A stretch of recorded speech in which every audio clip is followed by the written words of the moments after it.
La méditation de ce 27 février est intitulée « Plus que vainqueurs ». Mais dans toutes ces choses, nous sommes plus que vainqueurs par celui qui nous a aimés. Romains 8, 37.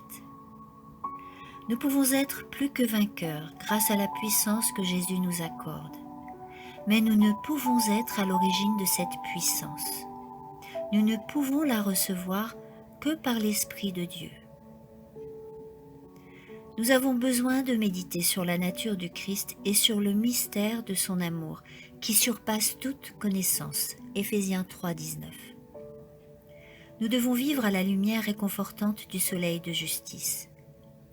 Seule la compassion infinie du Christ, sa divine grâce et sa toute-puissance peuvent nous permettre de combattre notre ennemi implacable et l'opposition de notre propre cœur. Où est notre force ? Dans la joie du Seigneur. Laissons l'amour du Christ remplir notre cœur et nous serons ainsi préparés à recevoir la puissance qu'il souhaite nous donner.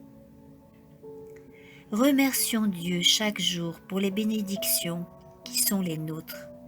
Lorsque les êtres humains s'humilient devant Dieu, prenant conscience de leur incapacité à mener à bien l'œuvre qui doit être accomplie pour que leur âme soit purifiée, lorsqu'ils mettent de côté leur propre justice, le Christ demeure dans leur cœur. Il agit pour les recréer et il poursuit son œuvre jusqu'à ce qu'il soit accompli en lui. En regardant au Christ dans le but de devenir semblable à lui, celui qui recherche la vérité découvre la perfection des principes de la loi divine. Il n'est satisfait que de ce qui est parfait. Mais il sait que, par le Rédempteur, il peut bénéficier d'une puissance salvatrice qui lui permettra de remporter la victoire dans le conflit entre le bien et le mal. Le Sauveur le fortifiera et le soutiendra lorsqu'il réclamera sa grâce et sa puissance. Le Christ ne négligera jamais la tâche qui lui a été remise. Aux disciples résolus, il inspirera le sentiment de la perversité, de la condition coupable et de la dépravation du cœur sur lequel il agit.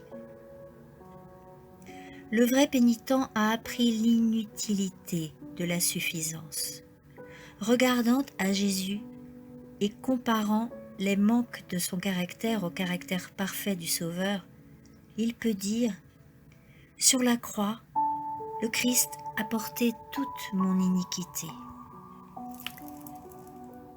Amen.